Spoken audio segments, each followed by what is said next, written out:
সেবক পাহাড়ের কোলে কালীকথা। গ্যাংটক যাওয়ার পথে মা সেবকেশ্বরীর মন্দির। জলপাইগুড়ি শহরে দেবী চৌধুরানীর কালী পুজো। ভবানী পাঠক ছিলেন এই মন্দিরের প্রথম পুরোহিত। এই দুই পুজো ঘিরে নানা গল্প।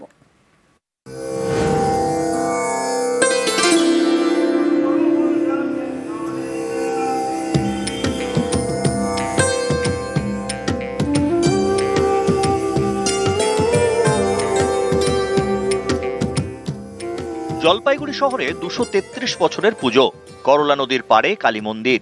দেবী চৌধুরানীর শুরু করা কালী পুজো। এখানে শ্মশান কালীর পুজো করা হয়।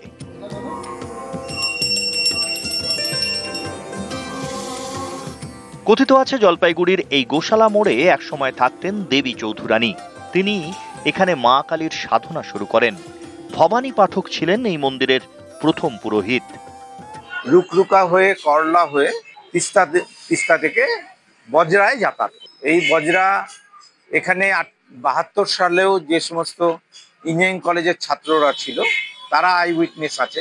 এইখানে বজরা বাঁধার জন্য বড় বড় লোহার থাম আর কড়া ছিল। প্রত্যেক অমাবস্যায় দেবী চৌধুরানীর মন্দিরে বিশেষ পুজো হয়। ভোগে থাকে শোল বোয়ালের ঝোল।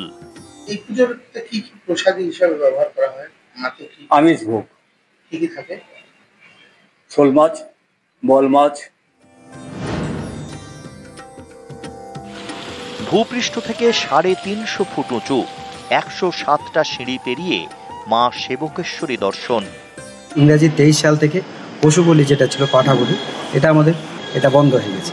তার পরিবর্তে চাল কুমড়ো, আখ, কলা বলি হয় এবং যদি কেউ মানসিক বলি দিতে চায় ফল বলিটা আমাদের প্রচলন আছে। সকালবেলা চণ্ডীপাঠ হবে, ঘট নিয়ে তিস্তায় বিসর্জন দিয়ে আবার তিস্তা থেকে নতুন করে ঘটে জল ভরে নিয়ে এসে মাকে সেই রাত্রেই আবার ওখানে স্থাপন করা হয়। শিলিগুড়ি থেকে গ্যাংটক যাওয়ার পথে জাতীয় সড়কের বাঁদিকে মন্দির।